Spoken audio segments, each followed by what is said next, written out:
How's it going, everybody? It is Matty here today, bringing you the first episode of the H.A.M Radio Podcast. And it is me, the LoneVaultWanderer, joining Matty. And me, Noah. I don't do Fallout videos, but I'm here for the ride because I've known Matt for, unfortunately, years. And Unfortunately. Yeah. And so, basically, normally we have a fourth member of this podcast, but we want you to be that fourth member. So for you to be able to get entered into this, we want you to follow us on Twitter. There will be our Twitter handles on the screen. Tweet at us using the hashtag HAMRadioTime, and you'll have the chance to be the fourth guest on this podcast. But please do note, you will need Skype in order to be a part of this show. Yep. Sounds good. All right, and let's kick this bad boy off. Let's christen it with the first little bit most of obvious news of the week. Yeah, what we like to do here is talk about mainly everything Bethesda, not just limit ourselves to Fallout. But this week, man, it's going to be all about Fallout. We got so much stuff going on in the Fallout community. So right now, we're going to be rounding up all the news that's been going on this week and give our extended thoughts on it. Because naturally, with Lone Vault and I, we make like 3-minute videos. We don't really give our extended thoughts. So this is an opportunity to really hear what all of us, including Noah, are thinking. All right, including Noah. So let's get into the first segment here. Bethesda's E3 conference. That was a pretty damn big surprise, I'd say. I don't remember the last time they had anything major.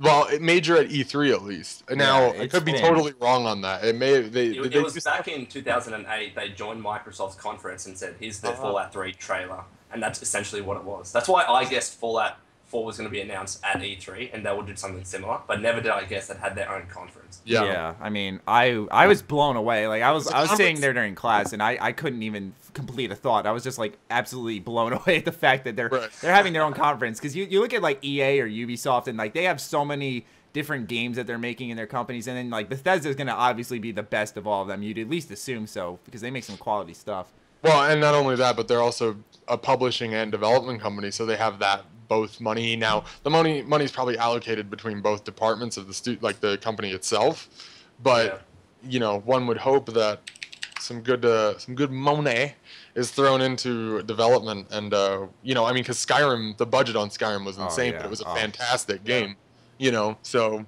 I just wonder. Really excited about is the engine they use for if and when Fallout 4 is released, which hopefully will be in the next few years. The engine is just going to be fantastic looking on next gen. Oh yeah. So and the way I see it, if Bethesda want to become a big publisher like Ubisoft, like EA, they really need their own stamp on E3. That's totally true. I never thought of that.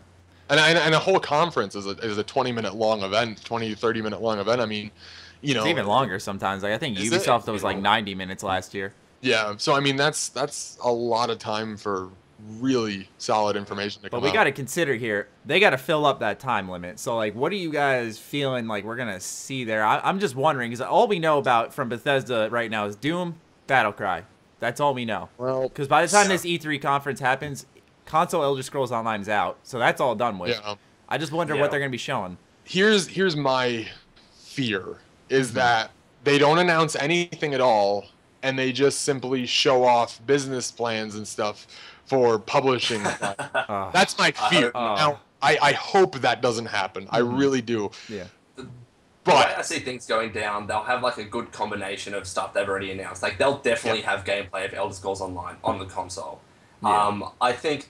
Because Doom's technically been announced, they might show something of that. But I'm hoping they show some Doom gameplay. I really do. It's been a year since almost a year at this point when we hit the Bethesda E3 conference that they showed off that Doom gameplay to a very secluded crowd. So I'm hoping that some hardcore Doom fans do get what they want. Now I'm actually curious about this. I'm gonna search this now. What is the new Doom official? Is it Doom? It's a reboot essentially. They're saying they used to be called Doom 4, and then they scrapped the whole project. And I think 2011 they've kind of rebuilt it, and apparently it looks really good, but no one's seen it except for anyone who was at QuakeCon 2014. I'm hoping to see, me personally, like, you know, don't get me wrong, we all here in this podcast, and I'm sure those who are listening want to see Fallout 4. I really want to see Dishonored 2 though. Like I really want to play that game, man. That's been rumored for so long. I love the first Dishonored. I'm a hipster because here's my. Oh, jeez, here we go. This is why we have him here. This part of the podcast is known as the Noah Corner. Exactly, the Noah conflict. No, my only thing was with Dishonored was it was an awesome game. Really, really cool in terms of the stealth and the combinations of the powers and stuff. Yeah. But it was 4 minutes long. That is true. It was pretty underwhelmingly short. I can agree to that. And it was also really, in my opinion, predictable. Now, I beat it twice in a week, so I'll agree with you on the short part. Yeah. It's also been like 3 years since I played it, so maybe I'm forgetting parts. They had great DLC though. I'll give them that. Yeah. I actually didn't play the DLC, but I played part of it. It's pretty damn good though. Yeah. Look, I think the important thing is that what's the next big event after E3? I don't think there's really QuakeCon for Bethesda. It's got to be QuakeCon. That's the thing, and that's why I thought to myself, like, E3 and QuakeCon are right next to each other. What's Bethesda doing? Like, they are two of their. Now they have their own conference. That's huge. But now they have QuakeCon, which is essentially their own home of like Bethesda stuff there as well. So what are they going to show off? Are they going to hold themselves back? I just wonder to myself, like, there's so much going on. Is that I think about last QuakeCon, they had the Doom reveal to that secluded audience, right? Why wouldn't they continue that trend and keep QuakeCon like for Doom reveals or Doom gameplay, and then for E3 have a bang with Fallout 4? That's the way I see things going now. Or they could possibly flip it around and keep. I mean, they'd be shooting themselves in the foot. Don't get me wrong, but keep it where like they keep these highly anticipated games only secluded to the QuakeCon crowd, and they say, let's show some Fallout 4 gameplay at QuakeCon 2015 only to that crowd. And internet would implode. I'm just saying though. I mean, I know we're not huge Doom fans here, but Doom is a pretty damn big game series. The game itself was one of the first the original Doom was one of the first. And John Carmack behind it, it was a programming marvel. Exactly. And so you imagine there are some just as hardcore fans for Doom as there are for Fallout. So it wouldn't be past Bethesda to go ahead and do something as crazy as this. Well, and here's the thing with Doom though, and I've heard this from other podcasts that will remain nameless. They mentioned the fact that what can you really do with a new Doom game? Mm-hmm. It's just it's got to be good first-person shooting mechanics, like fast-paced and stuff. That's all I can really think of because it's never been a story-heavy game. No, it's not. It's been about shooting Nazis in a. Are you thinking of Wolfenstein? It was. Am I thinking of Wolfenstein? I am thinking of Wolfenstein. I'm thinking of Wolfenstein. Doom is like demons and monsters. It's good. I played the original Doom when it came to the 360 on the arcade. It's fun. But and it has a huge audience, absolutely huge. Yeah, it is such an old. The original Wolfenstein are reskins of not reskins, but the same. They're the same type, yeah. That's what. So I am thinking of the right thing, just wrong context. Yeah, but yeah, okay. All right, so shall we move on to the next segment here? We're going to be talking a little bit about PAX East. Pete Hines recently stated that he is going, but he said he's going to be helping out with some panels. He's going to be talking to some people, but nothing Bethesda related, which kind of caught me a little off guard because even Bethesda's own Twitter at one point responded and said that there won't be any like convention booths at PAX East. This surprised me a bit. They have some games to promote. And I don't know why they're avoiding a pretty big convention. Next to PAX Prime, I think PAX East is the biggest. So you have to look at it again also on a company side. I mean, yes, if they announce something big at PAX East, it would be insane. It would be like, oh shit, yeah. But at the same token, if they don't have, not necessarily if they don't have it, but if something's not ready to show off, agreed, yeah, or talk about, they just can't. Yeah. Yeah. Maybe they just want to save everything for the E3 conference. I mean, that's the thing. And then I worry to myself that they're gonna cram E3 and QuakeCon all together, and it's not gonna be enough time for like games to breathe and get excited for because they're all just like in this 2-month span. It's like, calm down, Bethesda. Like exactly what they want to do. Yeah, that could be. Yeah, I'd be losing my shit. They only release like let's just say in a perfect world they released a half-hour gameplay of Fallout 4. In a perfect world, half-hour gameplay of Fallout 4. Mm-hmm. And they release it on, in E3, and let's say they also did that for PAX East, and then also for QuakeCon. It's like you have too much out there. You have too much going. You want to keep it a tight lid on things. So hype builds. Okay, so just kind of you're saying that they should compact it so that it's kind of all together. Specifically. Mm-hmm. Okay.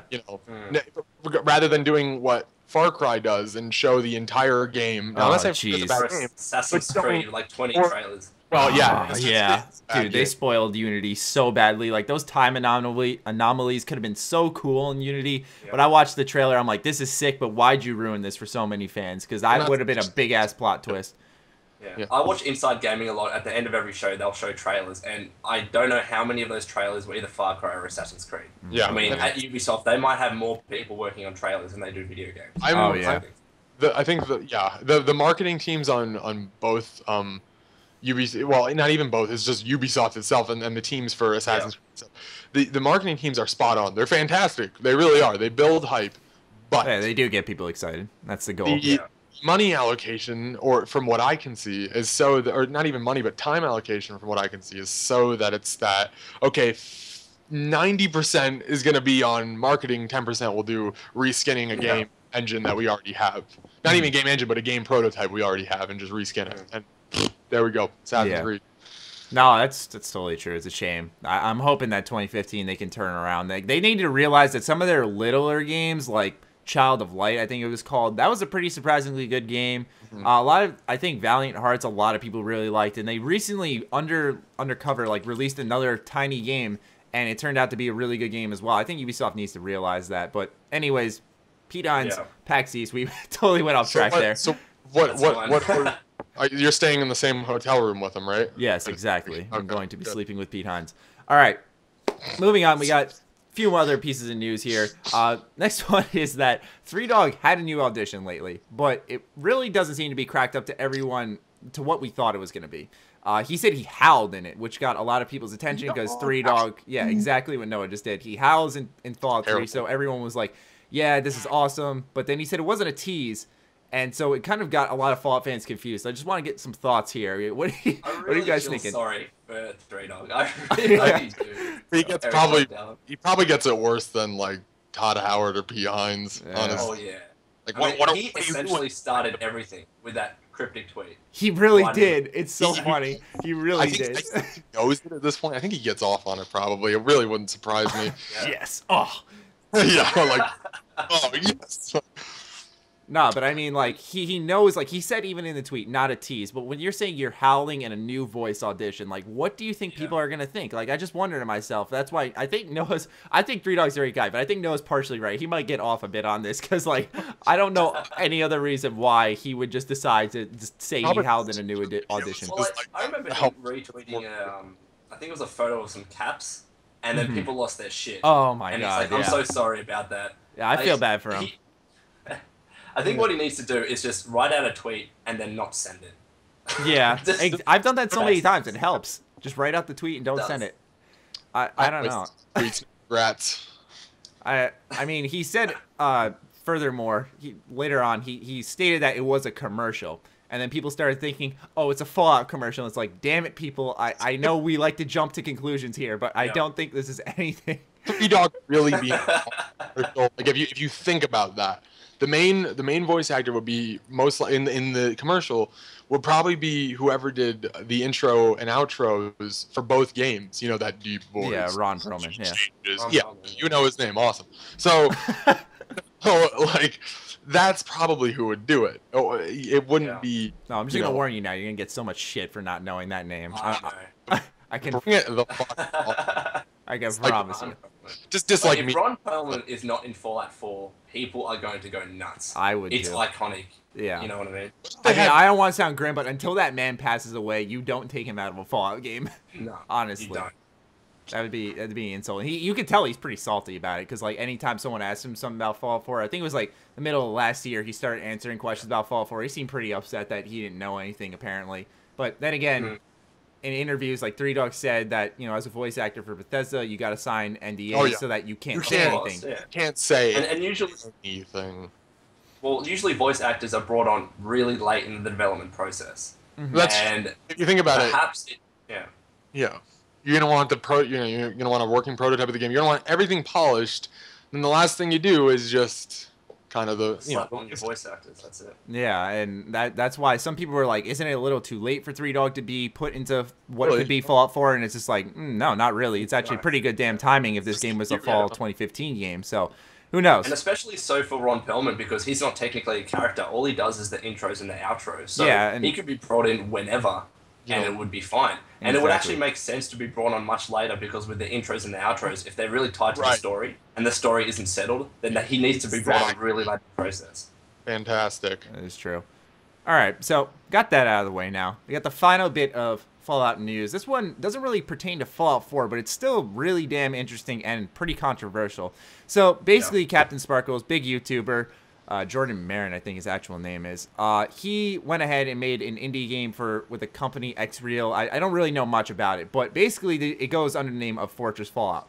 And you can tell by the name, it's actually gotten into some legal issues. And he posted a picture on Twitter. Basically, Bethesda said that, you know, they're infringing on their copyright and trademark of the Fallout name, and it makes sense. And so, me personally, I'm not surprised. You're asking for trouble when you put Fallout in your website name and in your game name, indie or not. Yeah. I support indie games. Don't get me wrong. I hate people who say indie games are stupid. I love them, but honestly, hey, I'm an amateur indie dev. You know. Yeah. Amateur. I haven't published anything, but I'm working on stuff. I think that was stupid from 2 points. First of all, you don't put Fallout in your name. Everyone knows what Fallout is. But exactly, when you're an indie game trying to like become popular, you don't want search terms that are already associated with another big thing. So if people search Fortress Fallout, you're going to get nothing but Fallout pop out for a long time. That's a really good point, yeah. That's true. Or like theories that Fallout 4 will have a fortress mode in which you defend against a horde of ghouls or some shit like that, you know? Or if Bethesda felt really salty zombies in Fallout. Fortress. Yeah, so, you know, I feel bad for the guy because, you know, it's cool that he's reaching out and doing bigger things than YouTube, like developing an indie game and stuff. But all this takes is a name change.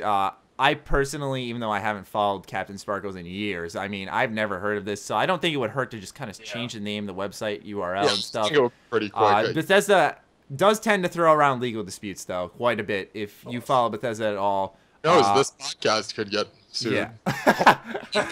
You know, you look at what happened. Like they had a lawsuit with Interplay for an MMO that I don't even think they're gonna make. Like they just like throwing around lawsuits for fun.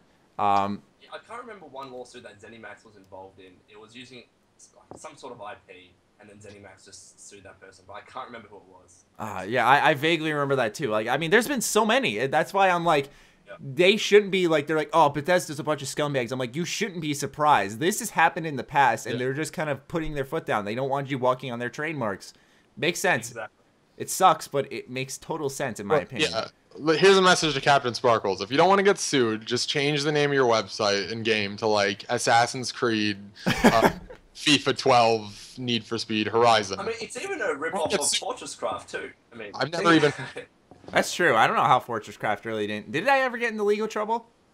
Fortress Craft? Yeah, I mean, I used to play it all the time. Remember that? No, you can't sue a game for being similar to another game. Yeah. I remembered. ZeniMax sued Oculus. Call of Duty or Battlefield wouldn't exist. Oh, that's what it was. They sued Mojang for using scrolls in Minecraft. That I remember. Yeah. That was ridiculous. So, Mojang, Oculus, they're throwing some lawsuits around everywhere. Yeah, Oculus too. Yeah, now I remember. Yeah, exactly. Yeah. So this shouldn't come as a surprise that Bethesda's just a bunch of. But their legal division truly is clearly a bunch of assholes. I mean, there's no other way of putting it. In money. They are scared. Oh man. But anyways, that is the news roundup for the show. Now we're gonna move on to another new segment called the Fallout Spotlight, and basically this is where each week us three and our guest, when we have one next week, will go ahead and highlight a certain segment in Fallout that we really either enjoyed or didn't like, and just kind of discuss upon it. So if one of you would like to go first, talk about. I think I'll go first since I went last in the intro. Okay. Bitch. Oh my god.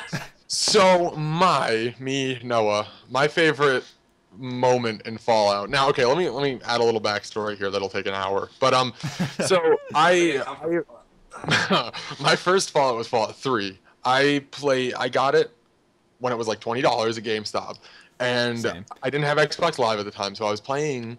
It was like the first night I had it. Anyways, it was like 3 a.m. or 2 a.m. or something. It was dark out. I don't like scary games, and I specifically remember walking through the dark, terrifying metros of Fallout 3.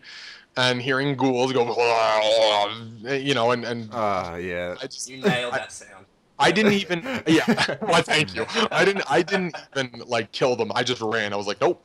But like, it took me a good week to really like sit myself down and say, okay, just go through the metro. And to this day, I cannot go back into them without getting a little jumpy. Like it's I agree, and it really highlights how versatile Fallout can be, because it's really mainly like an atmospheric, for RPG. It did its job fantastically. It made exactly, but it can still scare you in this kind of survival horror type of feel when you enter the metros, especially because they make the Pip-Boy light so damn dim. It's like, this is the worst. Like, I can't see. It's like, it's like, and then it's like there's nothing. It's like a half a flashlight. It's like, okay, well. And that 10mm pistol looks so dinky. You think, how is this gonna fucking save so me and kill me? It's so early in the game. So we either have the SMG, the 10mm SMG, or the pistol. Bat. Baseball bat. It's like, I'm gonna do it. It's like, but Lone, why don't you go? Well, I want to talk about a mod that I love and I've covered in the past. Mm-hmm. I don't know if you guys like the Pip-Boy map in Fallout 3 and Fallout New Vegas. I think it's shit. It's just like lines. It doesn't. It's so hard to find locations. I hate it, dude. I hate it. I despise it. And so one of the first mods I wanted to install was a colorful map which was detailed. And I've covered it, and I'll also chuck it in the description when this is uploaded on my channel. It's called Shiloh DS Colored Map and Icons, and it's just beautiful. You look at it, it's colorful. You can actually see the terrains. That's awesome. And it's cool. It's incredible. It's and it also works with the DLC. I've never seen that before, actually. I'm surprised no one's recommended that to me. I literally, anytime like I'm live streaming Fallout, I complain about the map because I'm searching for hours. Like, I've put so much time into Fallout 3, so much time into New Vegas at this point. Like, I should know where these locations are, but the map is so bad, I just can't find them. So that's actually sounds like an awesome mod. There is one for New Vegas, but that one doesn't. The one that I have, anyways, doesn't work with the DLC. So I think if you get to that point, it'll just fuck up. But with Fallout 3, this one does work. But I think one of the reasons why not many people have downloaded it, because unfortunately the mod author passed away, so it's not updated anymore. Damn. But it's incredible. The mod author passed away? Yeah. Jesus, that's terrible. People died. I was about to say, I didn't expect that, but Noah's like, he passed away? No way. Shit happens. Yeah. Actually, this girl, so as kind of like a memento to her, I uploaded this to my YouTube channel, and I was like, download this bloody mod because it's awesome. But yeah. That sounds really cool. Maddie? As for me personally, my spotlight, we've highlighted, the awesome aspects of Fallout, the great mods.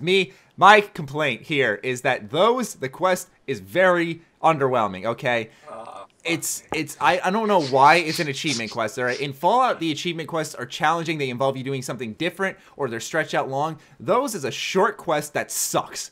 Why is this an achievement quest? Those is the quest. That ate my dad.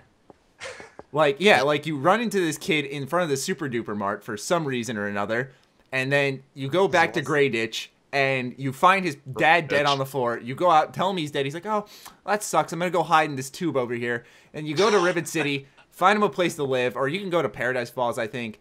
And that's great and all, but it's like over so quickly. You also, the only good part is that you get the Ant Mite or the Ant something perk. Well, not only that, which is cool. That's not a bad. See, that's probably the pure reason behind the thing though, the quest. Because remember that one quest we played in Dying Light, and we got that gun that did nothing out of it. Yeah, but it's like, why do game developers do this? Like I understand, like, it's all about fire ants. It's all about investigating ants, but like, I don't know. Me personally, I don't give a shit. But there was no investment in it. Like, there was no surprise. Like, it's such as, like, you take a place like Andale, I think it's called in Fallout 3, where you just stumble across this place. I don't think there's any quest there. You just break into the shed and you walk outside, and there's people pointing guns at you saying, we're cannibals, what are you gonna do about it? Like, that was so much more surprising than a quest that gives you an achievement. So dark, that quest. That was so happened. cool. I was like, what the fuck is this? Yeah, I specifically remember that place too. And then there's Billy with his Wazer rifle. Wazer rifle. Yeah, I'm just. Did you hear that rap with the Wazer rifle? I did, and it was Matt sent it to me when he found it. It was fantastic. I actually listened to that just for the sheer fact of how good it was. I was about to say, it's a great song, but it is really well done. As someone who is obsessed with achievements, trophies, collecting all that stuff, I just don't understand why this is an achievement-based quest. There was just so much better in Fallout. I just don't know why it's there. And that's my complaint. That's why I wanted to highlight this week. It was so underwhelming. highlight. Your highlight is a Fallout negative. 3 has a lot of quests. I have so much At positive things to times, say I'm about looking Fallout. At the Pip-Boy, and I'm like, oh, it's like a grocery list of quests to complete. I don't like this. And I think next. it feels like there's no real purpose. Yeah. Yeah. I think next time we do the highlights, we should also maybe include Skyrim highlights. Yeah, too. we could do Elder Scrolls as well, so Because that there are a lot of those. But we're not gonna go into those now. We'll All right. save those.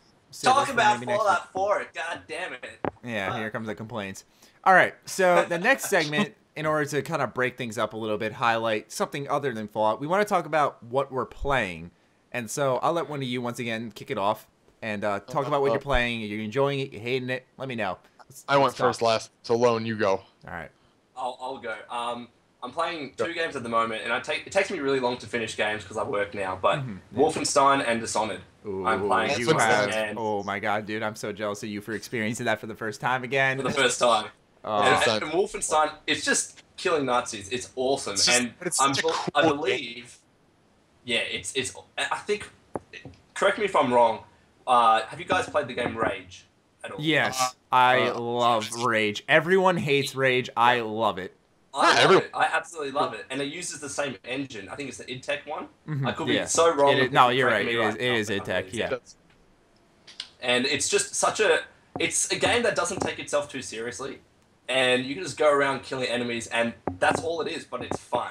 And I like how it's taken that direction, whereas a lot of different games, they're like, all right, we need to be more serious. We need to have this complex plot, which I like sometimes, but this game was fresh to me. And Sunset Overdrive did the same thing. It had a plot that did just not take itself that seriously, and it was a great game regardless. A really cool game. Yeah. Yeah, I mean Wolfenstein though, actually for a character, I think his name is like BJ Blazkowicz. I think that's how you pronounce it. For a character that's been like disregarded as just like a basic first-person shooter grunt, I was actually pretty surprised that they managed to give him like a personality and an actual character built around him with a decent, but like, you know, it's a decent story and everything. So I was actually pretty impressed when playing that game. I think that would have been in the Game of the Year talks a lot more. I was thinking about this recently. I don't mean to steal the spotlight from you, Lone Vault, but I was thinking that that game would have been way more in the Game of the Year talks. But I feel like since the year started off so strong for 2014 in most places, I feel like people expected so much more at the end of the year because that's where all the technically the good games were. That everyone forgot about all these games at the beginning because they expected better at the end, and that's what I did too. Exactly. And that's the opposite of what actually happened. Whereas the good games came out like in the first 3 months of 2014, and then the rest of 2014, for the most part, was one of the worst years in gaming that's ever existed. Countless broken games released. Thank you, Ubisoft. I mean, 343. I'm looking at you, 343. And 343. Halo. What the fuck, Jesus, man? Still broken. Guys, Assassin's Creed was awesome. What are you talking about? It went fine. You stop now. Anyways, I think we'll move on to what I was playing. Well, wait, hold on. Wait. Sorry, I'm going to cut you off right there. Lone Vault, you were playing Dishonored as well. What do you think about that? I'm curious, because that sometimes is a controversial game as well. Look, I haven't played it as much as I would like to give a complex opinion on it, but from what I've seen, it's fun. Like, I'm enjoying it. I think people compare it to Thief a lot. Is that correct? Yes. And in terms of it being a stealth game, it is a little bit better. Thief is compared to Dishonored because Dishonored came out first. Now, okay, I'm sorry. There's an original Thief. Yes. And the original Thief can be compared. Was good, apparently really good. Like gameplay freedom with the ass. Yeah. Dishonored I really liked. I played that. I tried to play it mostly stealth, and I had a lot of fun with it. So. Yeah. All right, sorry to cut you off. No, you can go. Now I can go. Now. Yeah, you have my permission because I am an asshole. This is my podcast. Yeah, I've been playing the usual, CS:GO. Play a lot of that. I did. Here's a fun fact. I added my entire inventory worth up of CS:GO, and it's worth $346.44. That's actually crazy. Yes. And then I also started playing Hearthstone, which for those of you who don't know, it's a card game. Yeah. And I'm really liking it. I started playing it like 2 days ago, and I've just been sinking hours into that game. I mean, I probably played about 10 or 12 hours of the game. I mean, it's a really cool game. But other than that, I can't really see myself playing card games, to be honest. Like, back in the day when I was a kid, I loved Yu-Gi-Oh! Did anyone like Yu-Gi-Oh? And Pokemon? I love that game. I played Pokemon. Well, to me, you guys are the odd men out, but at the time, I guess here I'm the odd man out. I like Magic personally. You were about to say Yu-Gi-Oh.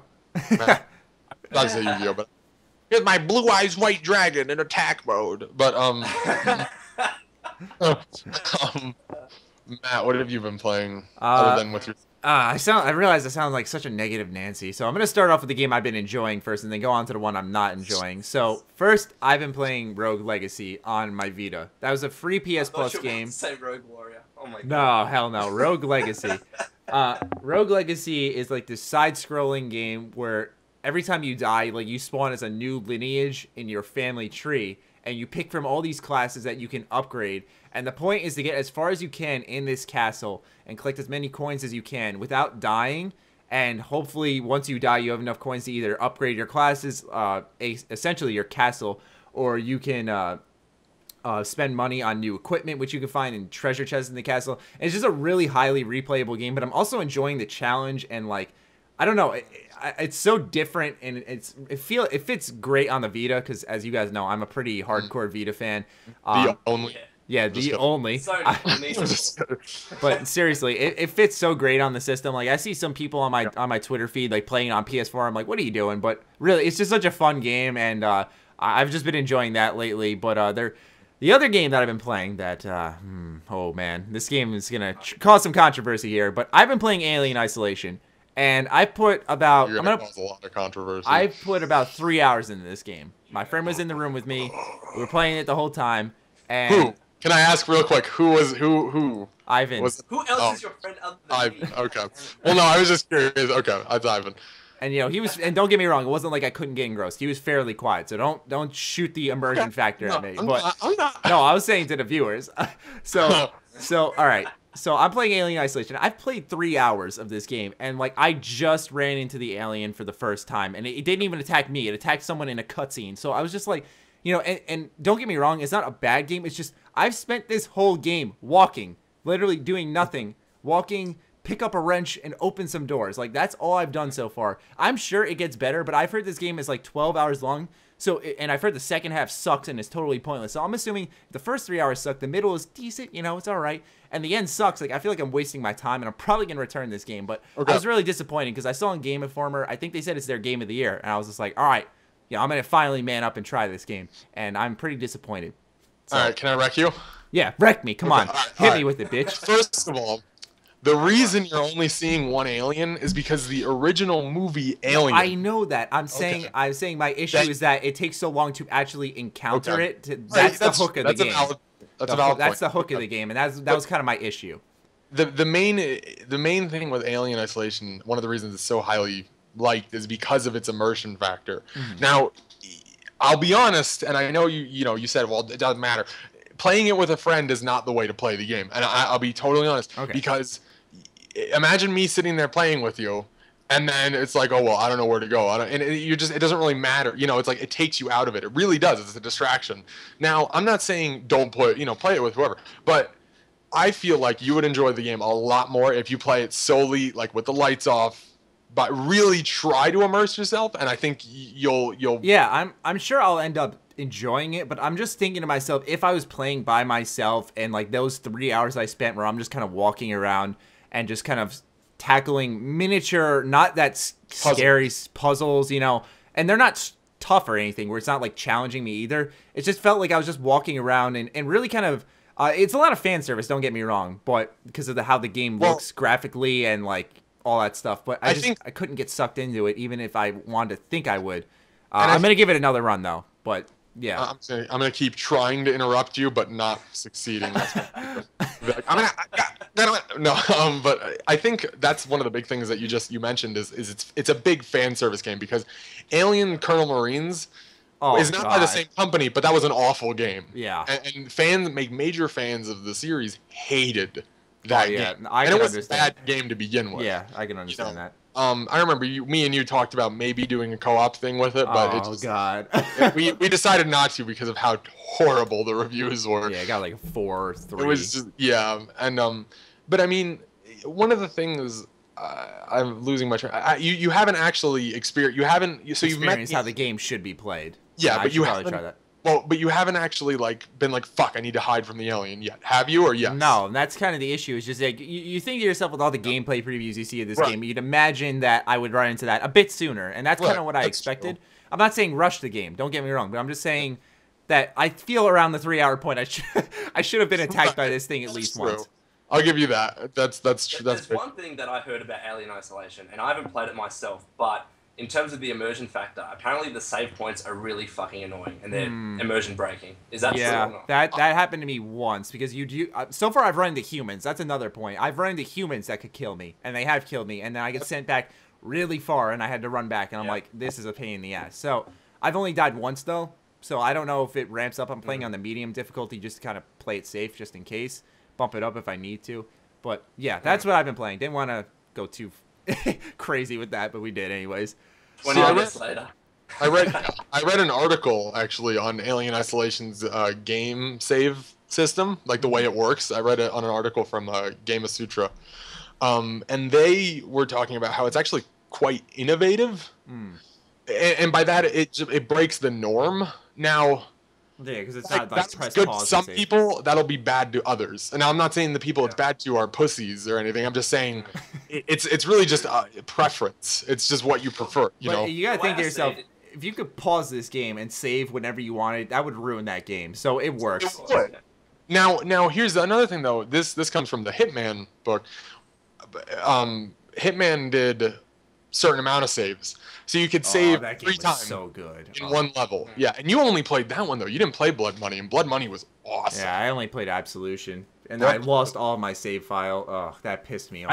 I have Absolution on PC, but I think I actually beat it. I can't remember. I beat it on console, but you and Connor beat it. I was about at the end, and then I lost my entire save file. Yeah, I think I told you how it ended just because. Yeah, because I wasn't gonna do that again. But the game had so much replayability. Oh yeah, it was fantastic. It really was. Anyways, that's what we're playing. I forgot one game. One game I have one indie. No, it's an indie game. So I have to mention. Yeah, but it's called Besiege, and I've heard that before. I'm sorry, and it's new on Steam, and it's like a building destroy the tower kind of game.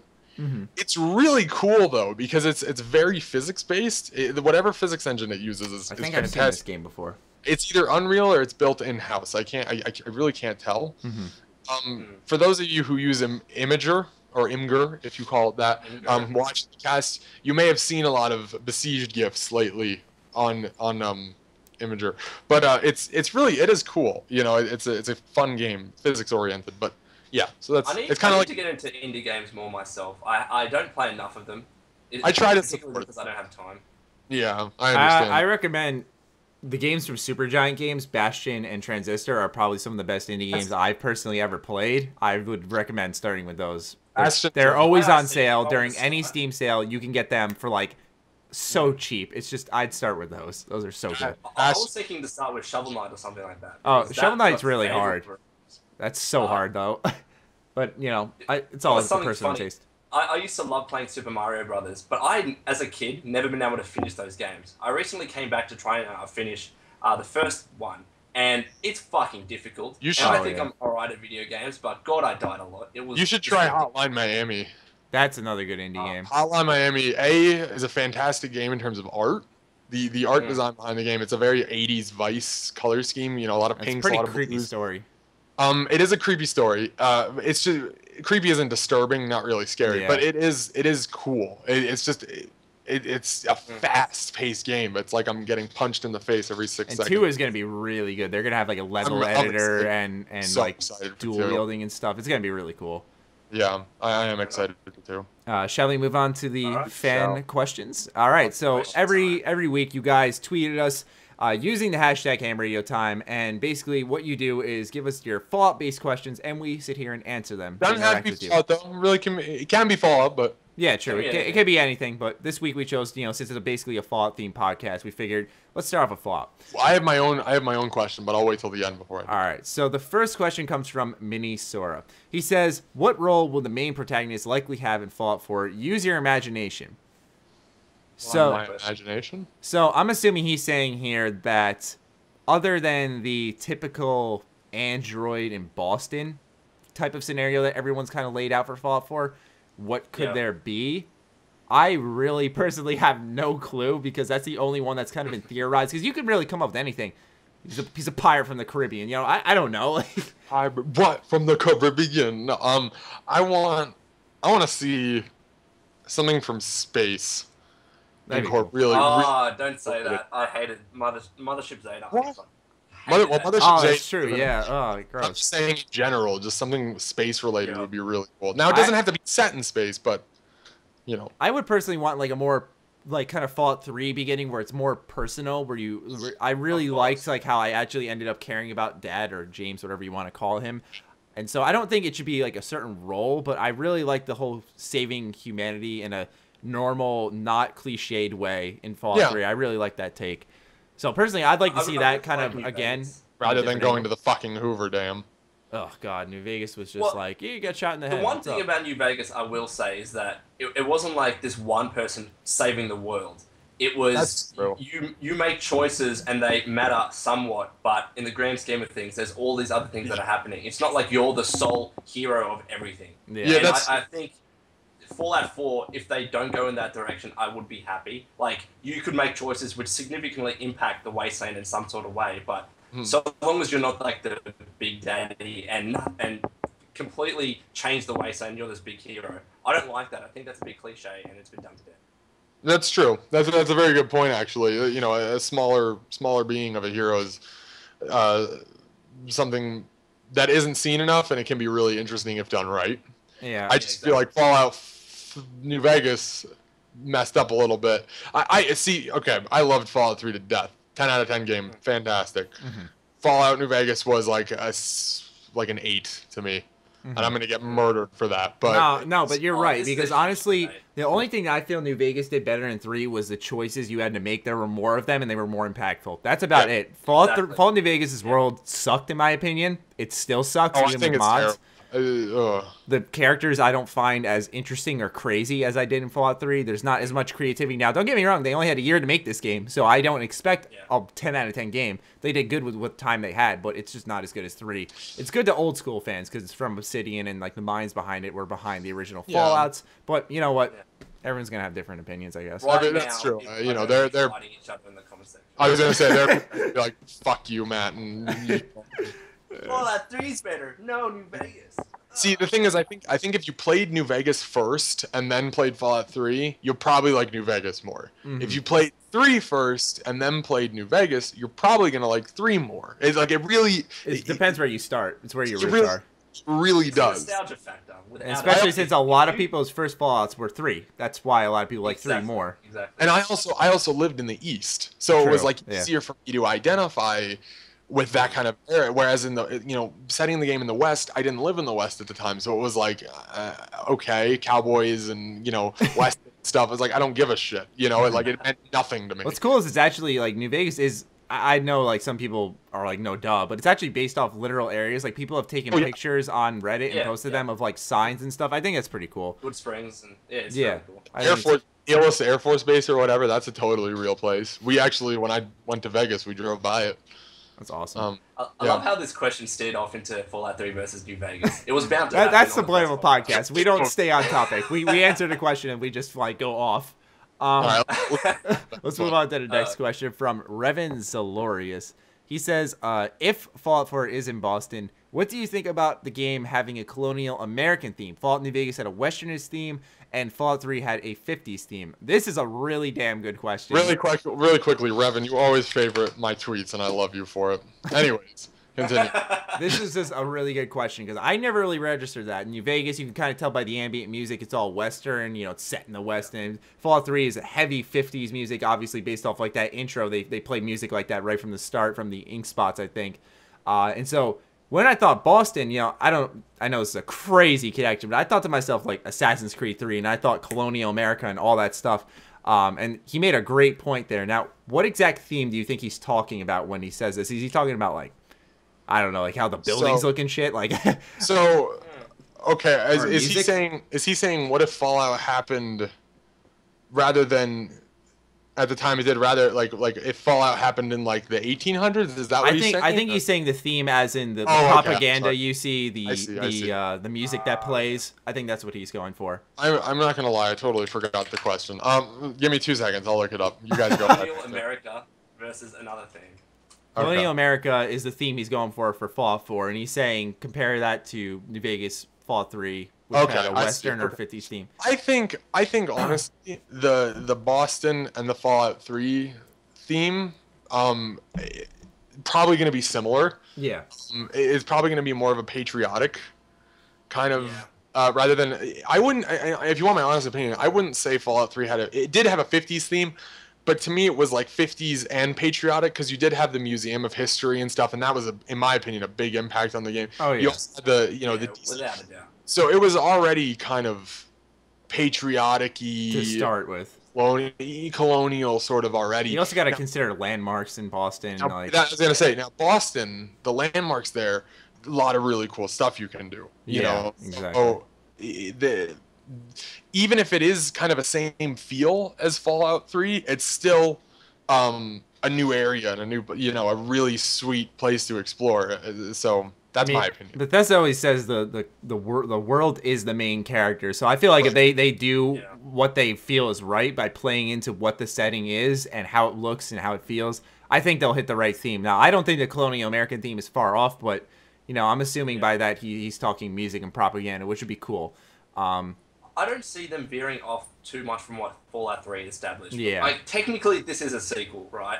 And I think some people might forget that. So, I personally like the patriotic 1950s Americana thing. I do too. And the way I see it, maybe if they were to focus more on like the Enclave radio podcast, that kind of feel. I say podcast, why? Radio, broadcast. I love to listen to him just ramble on about patriotic America and I do too, yeah. Value. That was awesome. So I think if they were to expand that a little bit more, as opposed to just one broadcast, that might be cool. Mm-hmm. Okay. That would be. So the third question we have out of 5 is from @Toastoff. He says, it's a very simple one.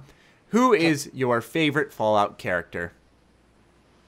That's actually not as simple as I thought it was, because now I think to myself, what the hell is my favorite Fallout character? I should have thought about this before recording. R2-D2 and Claptrap. I don't know why. She's not my favorite. She's definitely not my favorite, but anytime I think of like an awesome character in Fallout 3, I think of Moira Brown. She's so crazy and positive, and I couldn't disagree with you more. She goes against everything the game is. She's not my favorite, but she's so different. I think of her as a standout character. Even if she sucks, she's such a standout character. That's why I kind of like her. She's notable. That's a good point. But every time I hear her voice, I just want to shoot her face off. It's so annoying. It's so fucking annoying. I think so. Yeah, it is. Oh, hey there. Like it's my favorite, my most memorable character was Gary. No, I'm just kidding. Was actually I just made comments torture. This is gonna be filled with Gary. No, I think genuinely my favorite character was Tenpenny from Tenpenny Tower. He was my most memorable, in my opinion. But yeah. Yeah, just because kind of twisted, and he thought like it was entertaining to blow up Megaton. In the white suit and everything, and the really posh attitude about different things. I just think it was fantastic. And like, even though he was safe, he didn't care about the outside world, and that's all that really mattered. Give two shits. I liked John Henry Eden, as I alluded to before. Yes. I loved listening to his radio broadcast. It was awesome. Yeah. And even though it was obviously repetitive at times, I was gonna say, it's hard to explain, but he was full of shit, right? Yeah. We didn't know that he was this computer program or whatever. Spoiler alert, whatever. No, yeah. You should have played it if you listened to this. It was such a twist. twist. You guys haven't played Fallout 3 and you're on this podcast. Why? Yeah, why are you even watching? No, but he provided like this kind of picturesque setting of what America could be like in the future if we went down his route of like the baseball game and his dog Buttercup, I think that was his name. Yeah. But it was really cool to get that take of it, as opposed to this dark, barren wasteland that setting that everybody else in the game was trying to personify. John Henry Eden, he really took it in a different direction. He was the only character like that would say, we can build America back. We can go to this, we can play baseball again. We can do all of these things. I really like that about him. Right. Yeah, I agree. Now that you mention it. I actually, I should have established that Moira Brown is not my favorite. She's just a very standout character. If I actually had to pick a favorite, though, it sounds kind of cliched, but I really like the dad. I think he's pretty damn cool. He's always fighting for the good of the world, and even though he even sacrifices himself at one point, I just think that's all really cool. Man. Spoiler. Well, I love Liam Neeson too, so that's why I love him. I like Billy and the Wazer rifle. Yeah, he's a real deep character with a complex structure. Really, the character tree is just absolutely fantastic. Hi, I'm Billy, and I have a fucking speech impediment. There's nothing wrong with that. Oh, there's a lot wrong with it. Anyways, moving on to the fourth question from X Hyper. He asks, if Fallout 4 was announced at E3, when would the estimated release date be? Noah, are you ready to piss people off? Go on, hit us with it. I'll let you go first. Right. So realistically, if they felt that Fallout was in a state that now this doesn't mean it's true, but it's possible. The odds are fairly true. Let's say Fallout 4 was announced at E3. It probably wouldn't come out for another year to between 8 months to a year. Maybe even a year and a half. That's stretching it a little bit, but it wouldn't be an announcement and then 2 months later you have the game. I can promise you that much. They need to build hype. Now, that you could argue, they already have hype, you idiot. Yes, they do. But, actual, palpable, like to where, they put stuff in magazines, they make trailers, that kind of hype, not just internet hype. Okay? I do have a strong opinion about this. Now, look back on Fallout 3 and how that was announced. You had this, I think it was like a website. Essentially, it was like this website, there were these Vault cartoons that came out earlier in 2008, or I think it was maybe late 2007. And then they had that lead up, and then they showed the gameplay at E3 of that year. And then they released the game in October of that year. It was a really quick turnaround. Okay. So I'm thinking maybe they could do something similar. But again, the game was still it's hard. It's so hard to say because my view on it is like that kind of turnaround just can't happen now. Back then, and I say back then loosely because it wasn't that long ago. But it's so old now. But it still was a very different industry. And with the fact of now with the way that especially advertising and stuff works, they're gonna want a little while for it to kind of really sift and be like, okay, it's official now. It's like saying, okay, they're gonna announce Half-Life 3 at E3 and then release it 3 months later. Do you know how crazy things would get? Like you just have to. It's got to seep for a little bit. Now, maybe I'm fucking wrong. It's rare, but maybe I am. And I'm in 3 months could be eating my fucking words, and everyone will be laughing and calling me an idiot. I hope that happens. The way I see it is that if look in the November period when all of those games come out, like Call of Duties, whatever. Yeah. I can't see them releasing the game then because the market will be flooded. October, they have to do it before that or after that, and that's why I say October is probably the best bet. And because I've done that with Fallout 3 in the past, it is a really good precedent. Dishonored was a October release as well, if I remember correctly. Yeah, exactly. My personal thought is that they always say they don't want to dribble it out, or at least Todd Howard does. He doesn't say, we don't want to dribble this game out. So my thought is that they've been working on this game for so long that they want to make sure everything's right. So when they do reveal it, they can get this thing out the door within half a year. Because remember Skyrim? Skyrim was like a year. Skyrim took like a year. Yeah, but that was the longest year of my life because I actually didn't have any interest in the game at first. I just remember you and a few other people we talked to at the time just going on about the game. And I'm just shocked. I was playing Battlefield 3 at the time, and I was just like, shut up. And then I decided to actually, funny story, I had laryngitis at the time, so I sounded like this when I talked. And I wanted to go get the game. I decided to, like, day after release or day of release, I honestly don't remember. I stayed home from school, made my mom take me to GameStop. I stayed home from school because I was sick, let's be clear. And I went. I stayed home because I like the game. You know? Yeah, I know. And voice crack. And anyways, I went in and I was like, "Hi, I'm here to pick up Skyrim." And my voice just cracked twice in a row. And the lady behind the counter was like, "Did you go to the show?" And I was like, "What?" Like, I had no idea what I was talking about. Like, no, I'm sick. So I just got the game and left. But that's something I'll never forget. I also remember, this is weird and has nothing to do with Fallout, but before I got with laryngitis, I could do a Christopher Walken impression. Then I got sick and I can't do one. Never been able to do it again. Piece of yourself with the sickness. I did. It seemed. Old. But as for an estimated release date, I'd say my honest prediction is October of 2015. That's my prediction.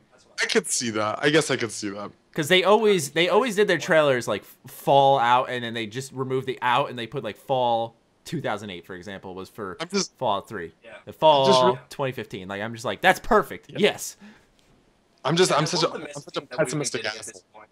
No, it's not bad to be pessimistic in this case. Just you're not the bad pessimistic person who's like, I've realistic. lost all hype for this game.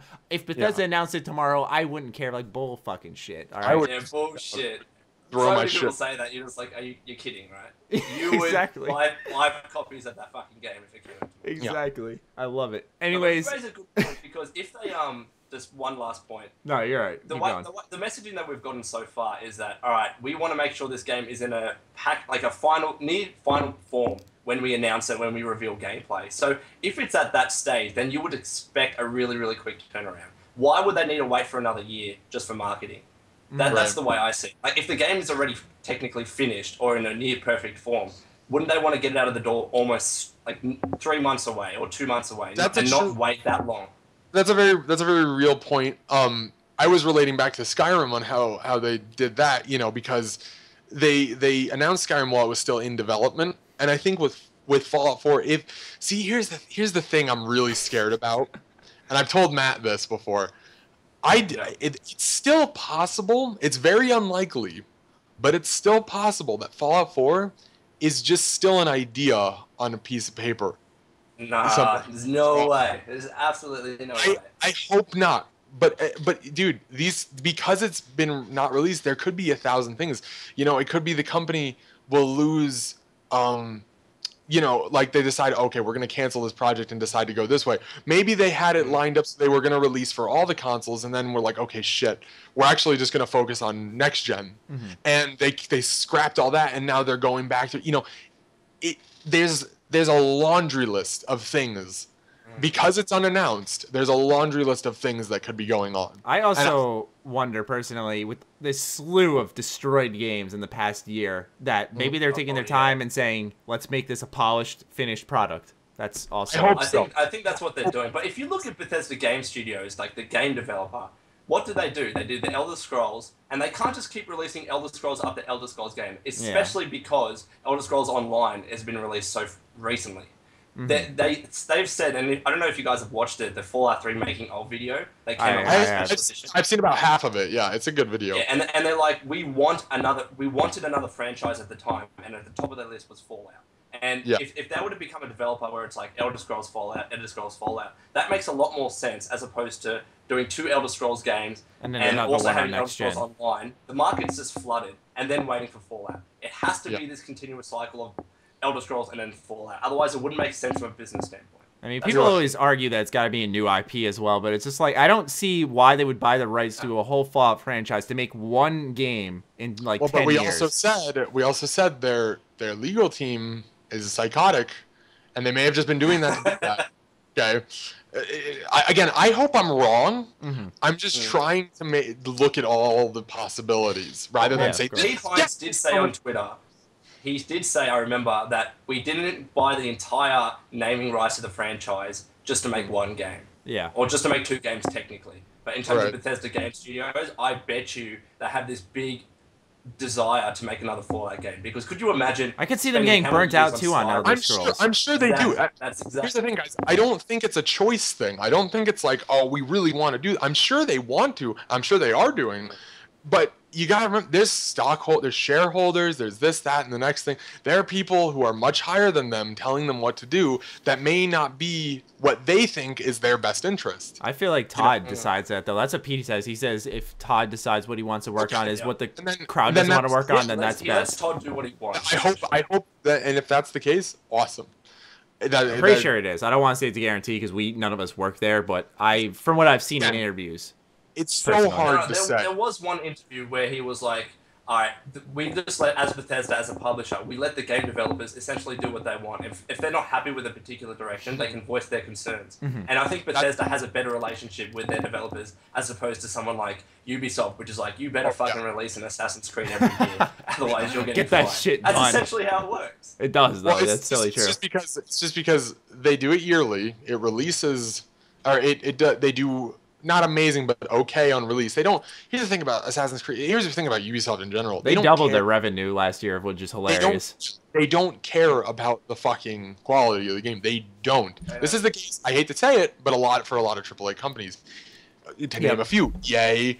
Although EA in the last year, cleaned up. Ubisoft has made EA look like Jesus. Like, and that's saying a lot. Now, my favorite AAA company.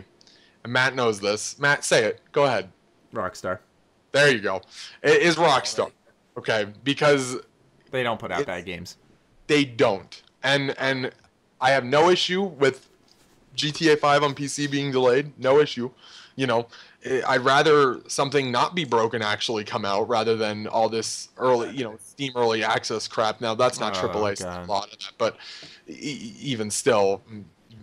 We'll not get into H1Z1 for that, but give it me the hate, not everyone else. But anyways, continue. All right, so that was actually a really good discussion. Let's get on to the final fan question from VR Crucial. He says, this is a very simple question. If not in Boston, what other locations would be ideal for Fallout 4? Oh, boy. The moon. I feel like if I say New York, Maddie's going to bite my head off. No, I wouldn't. I shit on IGN, all right? I shit on IGN and told them that, they were wrong because they're like, oh, we're just daydreaming in the next Fallout, and they had, like, the Statue of Liberty. I'm like, nope, it's destroyed in the Fallout universe. But I thought of an even better setting, I personally think, for a Fallout game. And it's also destroyed in the Fallout universe. But I think to myself, that time goes on, these places can be rebuilt. I think Philadelphia would be pretty damn cool, personally. Philly, that would be cool. That would be really cool. They have enough of the patriotic landmarks and stuff to kind of fit that Fallout theme that's always there.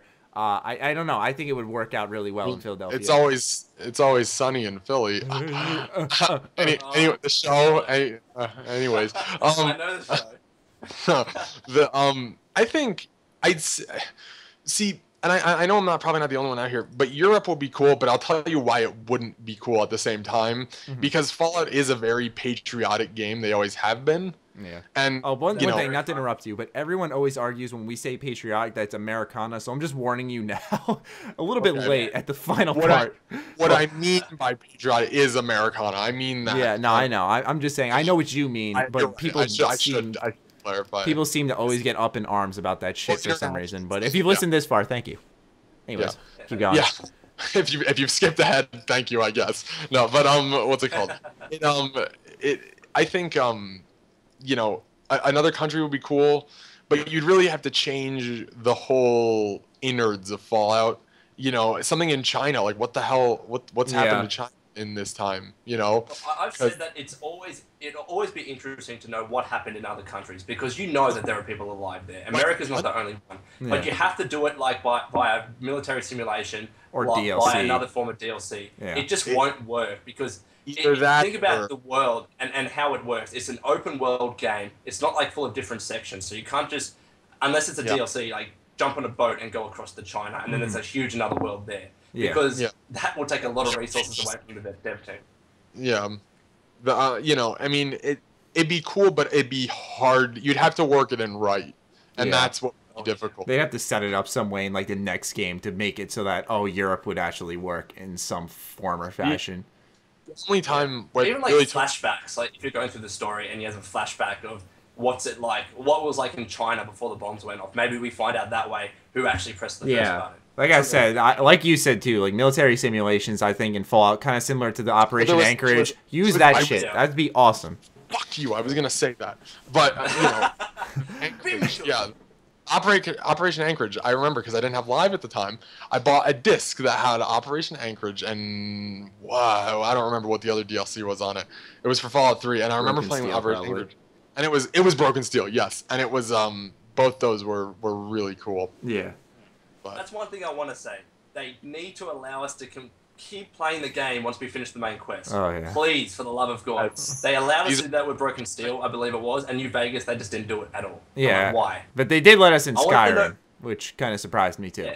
Like, I want to know what the Wasteland is like once you finish the main quest. Once you, say, take an evil direction or a good direction. That would be so cool to give it, like, this whole kind of second form of the game where, like, once your choices are there set in stone, it's actually this whole different game, and it kind of gives us this whole new layer of what to do after you're all done with the main quest. Yeah. I think that'd be pretty cool. I hope that's why they don't want to do it, because it'll take too much time and effort.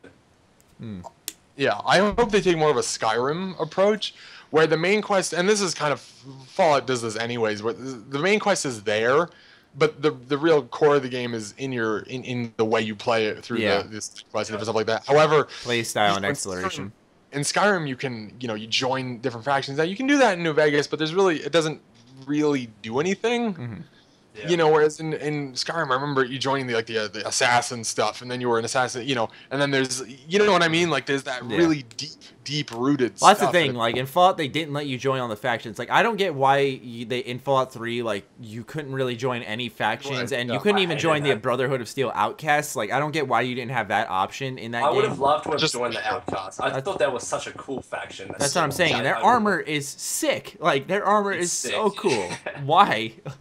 I don't get it. You can just talk to them. They're like, give us some resources because we don't like what Lions is doing. Okay, so let me just go and get you some scrap metal, and that's it. That's all we do together. This is why PC is great, because I can't remember which mod it was. I think it's Wanderer's Edition, where at the start you can be like, all right, I'll be an Outcast member. And then you walk over to some Brotherhood of Steel members, and they'll just start attacking you because you're part of that faction. That's cool. I think Fallout 4 needs something like that. That would be cool. I hope it does, because that faction gameplay, giving the player the option to feel like they're a part of something, a part of a group that they have the choice over, is a really big immersive quality for a game to have. Yeah. And Skyrim really succeeded with that. So being able to do that is one of the big successes. Skyrim really wasn't about the choices you made. It was more of like an exploration game, which isn't bad. It just I look back in retrospect, and it was like, I disagree a little bit, but I didn't feel like I made any choices like live or die. Help this person, leave them alone. You're right. I just want to see the choices be a little bit less clear cut. It's not like, all right, I help this group and then the Wasteland's all good. I want to be able to say, all right, if I help this group, this other good group, which has good intentions as well, they get fucked over for it. I want those really hard choices. Have it change the outcome of a side quest later on in the game. Like something like that, where it's a little less cookie cutter. Yeah. Yeah. Exactly. But that was the final fan question, the final segment of our first episode of the H.A.M Radio Podcast. But hold on, Noah has something else to say. This is my question, and this is just my random. Maybe I'll do this every week. Is just throw in a random question. How many 7-year-olds do you think you could take on in a fight? Oh, go ahead. 6. Unarmed? You think 6, 7-year-olds? Now they're trying to kill. They're unarmed, but they're trying to kill you. You think you can take on 6? They're trying to kill me. 6. Yeah, I'm gonna go with 6. Do we have any weapons, or is it? No, they're unarmed, so they don't have any weapons. But trying to kill you. Do you? No, you don't have. Just have your fist. You just have your fists, and that's it, and your feet, obviously. Alright, I'll say 10. Why not? 10? Jesus Christ. I was going to say 4. Alright, leave your in the comments below, and we'll see how realistic it is. Alright, so that's the final segment of the first episode of the H.A.M Radio Podcast. As always, be sure to follow us on Twitter. Our handles are all on screen. And tweet us using the hashtag #HAMRadioTime, and you'll have the chance to be our 4th guest on this podcast. Be sure to know that you need Skype in order to join us on this lovely show. Thank you for your time, gentlemen. Thank you for those of you who stayed tuned this long, because this is awesome. This was fun. Yeah, it was. But anyways, Look forward to it again. every week on the weekend at some point, we will be having another episode out. So we hope to catch you guys in next week's episode. Peace out, guys. See you then, guys. See you later.